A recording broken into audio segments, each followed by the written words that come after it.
It was a quiet, sunlit morning when the engines thundered into the small town of Maple Ridge, shattering the peace that usually hung over the lonely roadside diner.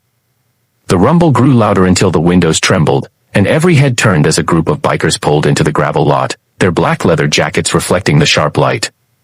Among them was their leader, Rex Malone, a man whose name carried weight far beyond the rumbling of his Harley. His presence commanded silence. He was the kind of man who looked carved from stone, with eyes that spoke of 1,000 miles of roads and regrets. People whispered stories about him, some feared him, others respected him, but no one truly knew the men behind the scars and tattoos.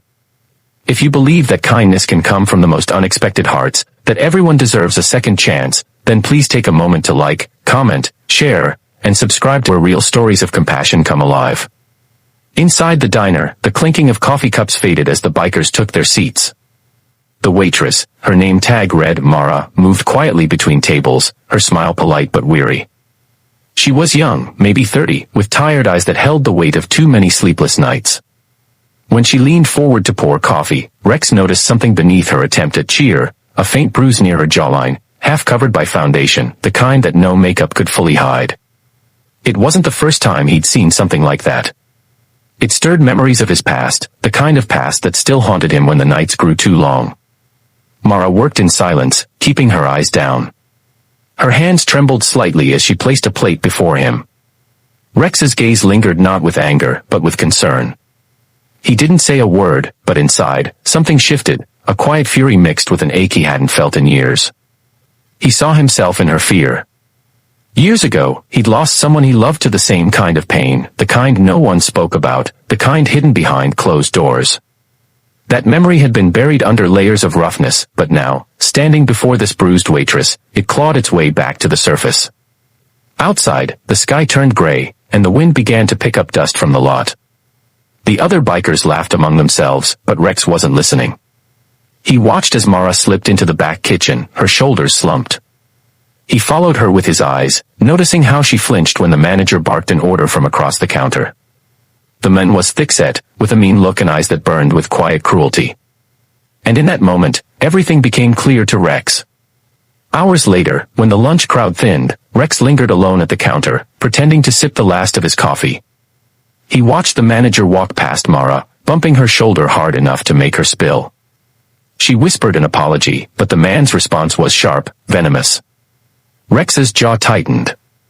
There was no mistaking it now, this wasn't just stress. It was fear. The kind that traps people in silence. That night, Rex couldn't shake the image of her bruises.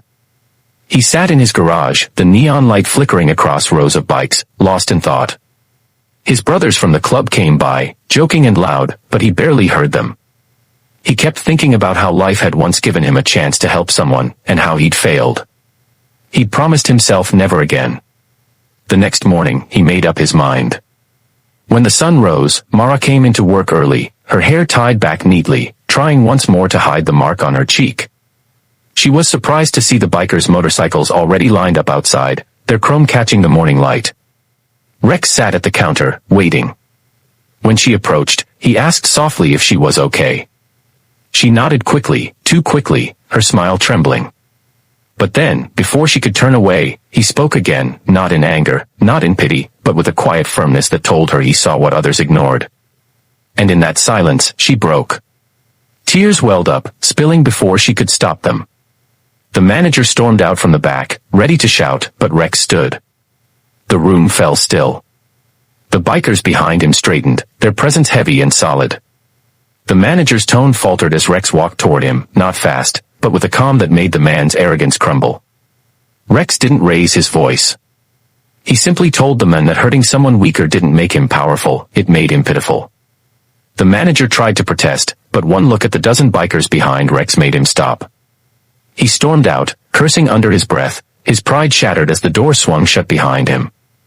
For a long moment, no one spoke. Then Mara turned, her face streaked with tears, and whispered a thank you so faint it barely left her lips. Rex nodded and told her she didn't need to thank anyone, that she just needed to start again, without fear. The diner erupted in quiet murmurs. People who had watched in silence earlier now looked ashamed of their inaction. One old man even stood to clap softly, and slowly others joined until the sound filled the small space like a heartbeat. The story of what happened spread through Maple Ridge by nightfall. The men who had once been feared became a symbol of unexpected kindness. People began to see the bikers differently, less as outlaws and more as protectors. Mara left her job at the diner and found work at a small cafe across town, where the owner treated her with respect. Sometimes Rex would stop by for coffee, not as a savior, but as a friend checking in. Each time she smiled now, it reached her eyes. But the most surprising part wasn't what Rex did that day, it was how it changed him. For years, he'd lived behind walls built from guilt and loss. Helping her broke something open. It reminded him that even the toughest hearts could still heal others. His club brothers noticed the change too. They began organizing charity rides for women's shelters, food drives, and community work. What started as a single act of courage turned into a movement that softened an entire town's perception of them. One evening months later, as the sun set over Maple Ridge, Mara stood outside the diner, now under new management, and saw a familiar line of motorcycles pass by. The leader raised a hand as he rode past, a quiet acknowledgement, a bond formed not by words but by shared humanity. She smiled, her heart full, knowing that sometimes kindness doesn't come wrapped in gentle hands, it comes roaring in on two wheels, wearing leather and a heart that has known pain. If this story touched your heart or reminded you that real strength lies in compassion, please don't forget to like, share, and subscribe to Kindness Corner, where we celebrate the goodness that still exists in this world.